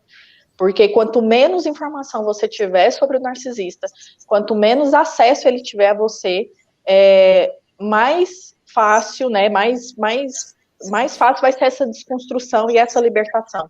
Então, a rota de fuga não é só física, eu vou repetir, ela é emocional, ela é mental, ela é psicológica também. Não é só o geográfico, é como eu lido com essa situação emocionalmente e psicologicamente também. É isso. Tá bom, Regina. Ótimas considerações. E, Gabi, rapidamente, que a gente vai ler os comentários, o que você pode dizer nessa questão? Eu acho que, assim, a gente precisa entender uma coisa. Se você estiver passando por um relacionamento abusivo, que você está sendo ameaçado, se você está sofrendo abusos físicos, não importa a sua situação financeira, saia. Não importa quanto dinheiro você tem na carteira, no banco, pega o seu filho, se você tiver filho, e sai, vai para um abrigo. vai para casa de alguma amiga. Por isso que é importante você falar para alguém que você confia o que você está passando, para você saber para onde ir. O que eu acho seria muito bom se eu tivesse feito, se eu tivesse me dado uma data, falado, tá, no dia tal eu vou embora. Porque se eu tivesse feito isso, eu teria saído mais rápido. Porque, sabe, eu teria planejado tudo. Eu não planejei nada, eu não sabia nada disso. No dia que eu saí, ele estava bêbado, pelado, num sofá, dormindo, babando, no vômito. E eu olhei para ele. Foi assim, foi de repente. Eu olhei para ele depois de uma briga que ele tinha me batido. Olhei para o meu gato. Peguei meu gato e fui embora, sabe? Fui embora. Eu fui para um hotel, sabe, no pior lado da cidade, que eu conseguia pagar por algum tempo. Sabe, eu não planejei nada, mas eu sei que eu estava. Se você sabe que você está correndo risco de vida, se você, sabe, se veio aquele impulso, vai embora. Nem pensa, tipo, nem pensa. Pega seus documentos, pega, sabe, faz uma malinha. Eu já fiz um vídeo até sobre isso, falando a minha rota de fuga. Sabe, faz já uma mala, se você sabe que você vai sair em tal data, já coloca a roupa naquela malinha, vai aos poucos, sabe? Se você sabe, já vai juntando dinheiro, como a Regina falou, vai fazendo um pé de meia, sabe? Se você tiver que pegar em dinheiro mesmo, em moedinha, pega em moedinha, que vai te ajudar pelo menos na primeira semana, sabe? Mas conversa com alguém já, pede, eu vou sair tal data, você pode me receber. Você pode me receber e os meus filhos. Depois você fala com a polícia, sabe? Depois você fala. O que é importante é a sua segurança. Se você está passando por um relacionamento abusivo, você tem que tomar conta da sua segurança e dos seus filhos. Então, cata todo mundo e vai embora. Tipo, se está acontecendo agora, para o vídeo e vai embora. Sabe? Porque não é uma coisa muito séria. O abuso só vai piorando, só vai piorando. E quando você vê, às vezes já é tarde demais, quando você descobre. Então, eu acho assim, é muito importante fazer isso. E você tem que também saber outra coisa quando você for sair. O seu relacionamento não vai acabar só com ele. Vai acabar com todo mundo que você conhece que tem a ver com ele. Todo mundo. Quer dizer, família dele, pai, mãe, avô, primo, irmãos, todo mundo que você conhece, que você adora, os amigos dele que você tem em comum, isso tudo vai acabar. Só que você tem que pensar, eu preciso fazer isso por mim. Eu preciso me salvar. Eu não posso ficar num relacionamento abusivo porque eu amo os filhos dele. Eu não posso ficar num relacionamento abusivo porque a família dele é minha família aqui nesse país, que foi no meu caso. Eu não posso. Quando me separei, você se separa de todo mundo porque o resto do mundo que conhece ele vai achar que ele está falando a verdade. A família dele vai falar que ele está falando a verdade. As mentiras deles são muito mais convincentes do que a nossa verdade, do que a gente viveu. Então, vão haver várias difamações. Você não vai sair, não vai ser fácil, não é fácil sair. Mas é preciso, assim, é preciso. Se você quer ter mais uma chance de ser feliz na sua vida, você precisa fechar esse livro como se fosse um livro mesmo, uma história, e começar do zero. Sabendo quem você é, sabendo o que você quer, sabendo o que você não quer.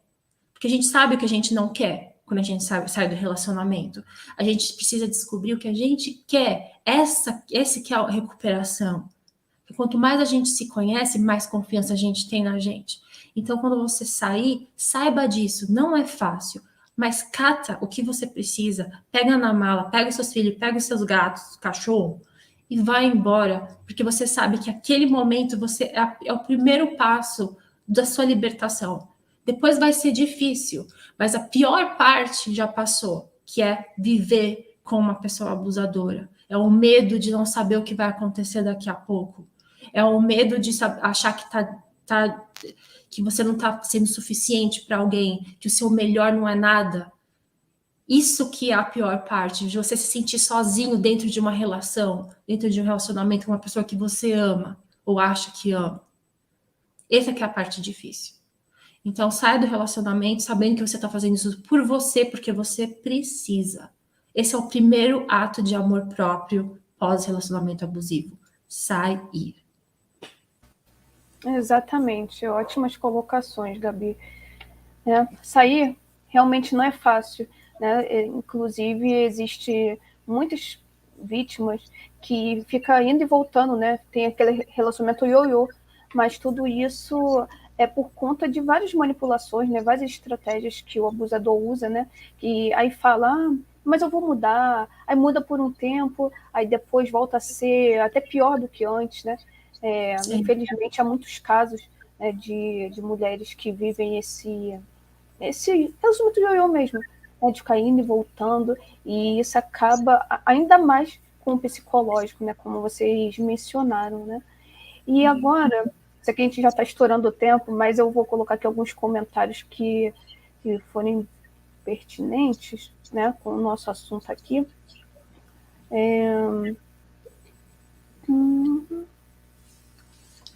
Eu achei algumas coisas aqui. Esse aqui, eu sei que a gente já está assim, com o tempo estourado. Estão pedindo para falar sobre a família narcisista, a Cristina Borian. Fala sobre família narcisista. A gente já falou de bastante coisa, mas uma coisa que eu gostaria de comentar sobre esse assunto aqui, que a família narcisista, ela se protege muito, né? E então, assim, ela é uma família que está sempre, assim, é uma cúpula ali, né? Que todo mundo vai ver que se proteger mesmo, para que pareça aquela família perfeita, né? Aos olhos, né, da sociedade, vai ser aquela família de comercial de margarina, né? Como as pessoas falam, né? Mas internamente é um caos, né? Então, vocês gostariam de comentar algo a respeito, assim, rapidamente, para a gente dar continuidade aqui vendo outros comentários? A família narcisista é um núcleo adoecido. Então, qualquer pessoa que tentar entrar nessa família será atacado. Qualquer pessoa. Então, assim, não é um ambiente saudável, né? Eles vão se proteger, como você falou, Samara. Eles se atacam, né? Parece que existe uma troca ali de suprimento, né, entre eles. E eles atacam essa pessoa que entra também, né? E eles vão se proteger. Eles por eles, aquela troca de alimentação ali, de suprimento, e eles sempre vão se proteger. Então, quer dizer, eles não vão entender que um relacionamento, vamos dizer que você entre como namorada de alguém ali, ou namorado de alguém, eles não vão te proteger e eles sempre vão dar essa sensação de que você é um intruso, né? Tanto a pessoa que você está se relacionando, quanto os pais, quem tiver ali naquele núcleo vai dar essa impressão de que você é um intruso, vai repetir isso, nós por nós, né? A gente só pode contar com a gente, só nós quatro, você nunca está na contagem, né? Vamos dizer que é pai, mãe e 2 filhos. Você nunca está naquela contagem. Então, você sempre vai estar fora daquilo e permanecer nisso se permitir adoecer também, porque aquilo vai envolvendo, vai nos revoltando, né? Aquele comportamento vai nos revoltando e a gente adoece também. Mesmo que a gente não queira se envolver, a gente acaba se envolvendo.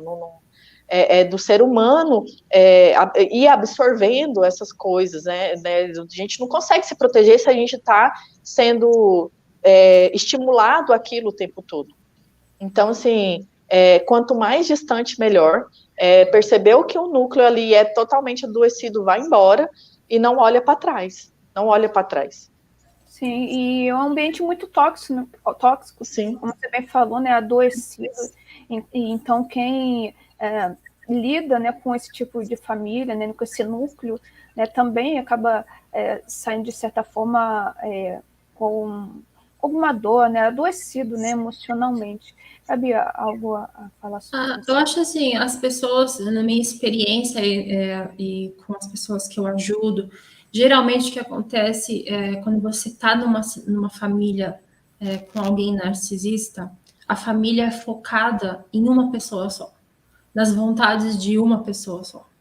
Então, tudo tem que ir de acordo com aquela pessoa. As vontades de qualquer outra pessoa não são importantes. Eu acho que é muito difícil das pessoas de fora verem, reconhecerem uma família narcisista. Eu acho que é quase impossível isso. Porque, não porque, na minha visão, não que todos queiram esconder, mas todos têm medo de expor a pessoa narcisista. Uhum. A gente, sabe, ter medo de falar mal da pessoa narcisista e depois sofrer as consequências.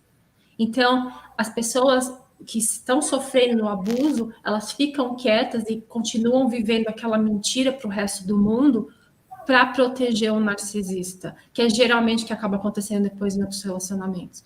Mas as pessoas de fora não veem. Mas se você prestar atenção, vai ter sempre a pessoa que todo mundo tenta agradar, vai ter sempre a pessoa que vai ser o macaco voador dentro do relacionamento, dentro da família, que geralmente é o marido ou a mulher, que tenta proteger, deixar tudo com paz, sem briga. Vai ter o filho dourado, que vai ser uma pessoa que vai estar sempre certa, que vai ser a extensão do narcisista, que vai ser, sabe, a continuação daquela pessoa, e vai ter o bode expiatório, que é a pessoa que nunca está certa, que é a pessoa que está sempre recebendo a culpa de tudo, que está sendo castigada. Então, geralmente é assim que acontece dentro das famílias que tem algum narcisista dentro. E se você estiver de fora, eu acho que a melhor forma de identificar é vendo esses papéis que as pessoas têm.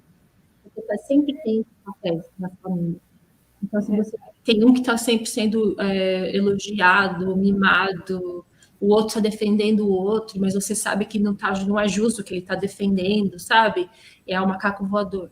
E vai ter um que está lá sempre sofrendo, recebendo a culpa. Eu acho que essa é uma maneira mais fácil de identificar.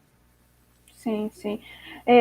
A Lúcia aqui, né, nos deu os parabéns pelo nosso trabalho. Realmente, como nós já abordamos aqui, a importância dos profissionais serem, né, especializados, né, ela está falando sobre essa importância, ela colocou num comentário aqui anterior que realmente é comum os profissionais não obterem esse conhecimento, não ter esse conhecimento, mas ela é especialista nessa área, que bom, né? Temos que ter mais especialistas, né, nessa área, né, do narcisismo, né? Porque tem muitas vítimas aí procurando atendimento especializado e realmente não encontram, né? Então, psicólogos que estão nos assistindo, né, que tem muitos psicólogos que nos acompanham, então, se você ainda não é especializado no assunto, procure se especializar. Inclusive, o Grupo Weiner, que é um grupo que também está nos apoiando esse ano, oferece vários cursos na área de psicologia. É só procurar eles, que eles têm bastante conteúdo bacana, né, vários cursos. Vocês podem procurar alguns desses cursos, tá bom? E deixa eu ver mais aqui.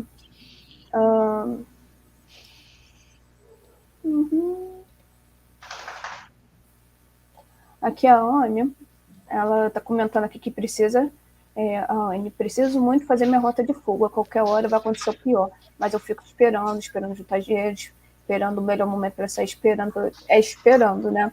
Como a gente falou, né? Que quando a gente vai se preparar, né? A gente precisa assim, tomar uma atitude drástica, né? A Gabi estava falando que, né, teve aquele momento, tipo, agora acabou, agora preciso sair dessa. Então, precisa assim, tomar uma atitude, né, de fato. Né? Vocês gostariam de alguma palavra para a Anne?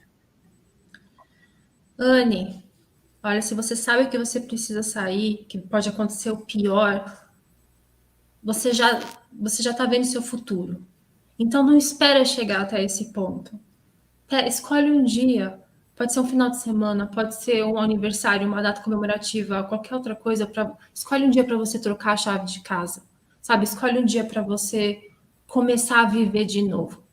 É muito importante. É difícil porque você vai estar com medo do novo, com medo do que vai acontecer.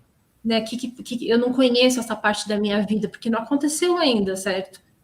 Mas aos pouquinhos você vai acontecer. Por isso que é o medo. Esse medo é isso, é porque você não conhece como vai ser a sua vida. A sua vida agora está uma droga, mas é o que você conhece. Então acaba ficando confortável, né? Então muita gente não sai como eu, porque eu tinha medo. O que vai acontecer? Qual que é o próximo passo? Eu vou falar para você, Anne, é melhor. O próximo passo é melhor do que você está fazendo agora. Qualquer outra coisa que você fizer, mesmo se você não tiver dinheiro, tiver numa casa de abrigo, vai ser melhor do que você está vivendo agora. E talvez você não saiba, mas confia em mim, vai ser melhor. Anne, peça também por medida protetiva, sabe? Se você está correndo risco de vida, vai atrás da justiça, peça medida protetiva e saia dessa situação, né? O abuso, né? O limite, ele pode acontecer a qualquer momento. Você não tem controle disso. Então, né, eu reforço aí o que a Gabi falou, saia agora, saia, peça ajuda, peça medida protetiva, vai atrás de algum lugar, ou de um amigo, igual a Gabi já falou, mas saia dessa situação.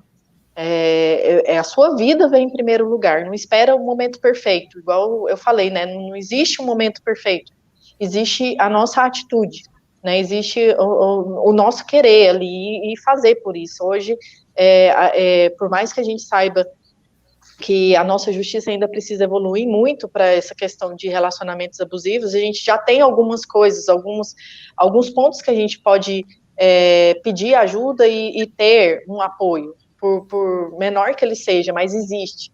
Então, peça medida protetiva e saia dessa situação. Se proteja, por favor, se proteja. Com certeza. É muito Samara, uma outra coisa que eu gostaria de falar, que eu esqueci, que eu acho que é muito importante também, desculpa, mas eu vou falar rapidinho. Para as pessoas que estiverem passando por relacionamentos abusivos, guardar provas, guardem provas do abuso. Sim, verdade. Isso é muito importante, sabe? Às vezes a gente escreve um diário, no diário escreve, sabe? Tenta se organizar com provas. Salva as conversas de WhatsApp, e-mail, pega, sabe, se ele fala que parou de beber, você pega a nota fiscal que você achar que é de bebida, sabe, junta tudo que você puder, cartas, provas, sabe, abusos psicológicos, mensagens de texto que provam abusos psicológicos, e provam como ele te agride verbalmente, isso tudo, gente, é importante. Porque depois a gente nunca sabe o dia da manhã, e essas coisas vão ajudar você a se lembrar do que você passou, essas provas, para você continuar no contato zero, não conversar com a pessoa. Cada vez que você bater a saudade, você olha para todas aquelas provas e fala, nossa, eu vivi tudo isso. E outra, se acabar indo para a justiça, você tem essas provas também. Sim. Que você pode usar. Tá bom? Quando eu falei da rota de fuga, eu falei anotar tudo que viveu, é para isso, né? Para a gente não esquecer do porquê, do motivo que a gente saiu daquela situação. Né? E muito bem colocado, Gabi. Gente, salva tudo que vocês puderem. Guarda isso daí. Realmente é muito importante mesmo. Com certeza. Meninas, a gente já estourou o tempo, mas gostaria muito de agradecer a todos que participaram aqui, né, nos acompanhando.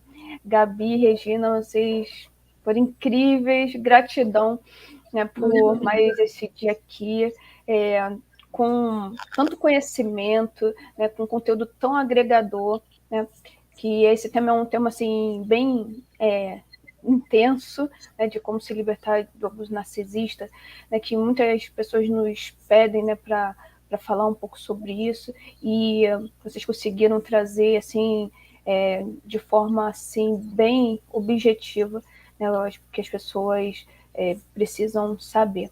E só agradecer mesmo, eu vou colocar aqui também o site do Grupo Ela, que nós também temos uma roda de apoio, nós temos uma roda de conversa, aliás, que vocês podem entrar no grupo, né? Temos um grupo de WhatsApp, que vocês podem estar falando com outras pessoas que passaram por relacionamentos abusivos, então, todos ajudando ali de alguma forma, né? Uma apoiando a outra, é super importante ter essa rede de apoio, então aqui vocês vão conseguir apoio, Tem outras formas também de conseguir apoio, né, através de roda de conversa. A Gabi mesmo falou, né, que ela também tem uma roda de apoio. Então, procurem ajuda, né, de alguma forma. Então, estamos aqui para poder ajudá-lo. E também gostaria de falar sobre o tema de amanhã, que é um debate aberto com convidadas e questões jurídicas pós-abuso. Nós chegamos a falar um pouquinho, né, que nós temos que já separar provas, né, para um possível para encaminhar, né, para a justiça, né, quando for necessário, né, sempre ter as provas. Então, nós vamos falar sobre essas questões jurídicas, leis que amparam as vítimas, dentre outras questões. Então, amanhã estaremos, né, no último dia de congresso com a advogada Rose Scalco, da página Justiça de Salto Alto, e com a psicóloga Silvia Navarro. Então, não percam amanhã. E é isso, meninas, só agradecer mesmo, gratidão. Eu que agradeço de novo pelo convite, por essa oportunidade de poder ajudar algumas pessoas. Muito obrigada. Eu agradeço também pelo convite. Vamos aí sempre, né, caminhando juntos contra o narcisismo. Deixo aqui minha página, né, vítimas, _do_ narcisismo, e lá tem muita informação e tudo que eu puder ajudar vocês aqui, né, tanto do Congresso quanto das vítimas que estão aí, contem comigo. Estou aqui. O meu Insta, se vocês quiserem me seguir no Instagram, é Gabi Thomas Oficial, e no YouTube é o canal Saúde Consciente. Então, vocês podem me encontrar nos dois lugares, e todas as informações sobre meus grupos de apoio, terapia, tá tudo no meu website, que é www.saudeconsciente.com, tá bom? Vocês gostariam de fazer mais algum comentário adicional? Considerações finais? Uma palavra: força. Força, tá bom? Regina? Há como sair, existe a possibilidade de sair, e não desistam disso, não desistam. Saia e busque ajuda. Gratidão, meninas, mais uma vez. Muito obrigada pela presença de vocês, gratidão por todos que nos acompanharam. E é isso. Vamos continuar nessa luta, né, porque esse conhecimento precisa chegar ao máximo de pessoas possíveis, como eu sempre costumo dizer. E é isso, pessoal. Amanhã, não perca, eu já falei o tema de amanhã. E é isso, espero vocês amanhã, às 7 horas, nesse mesmo canal. Tá bom? Beijo, boa noite a todos. Tchau, tchau. Beijo. Tchau.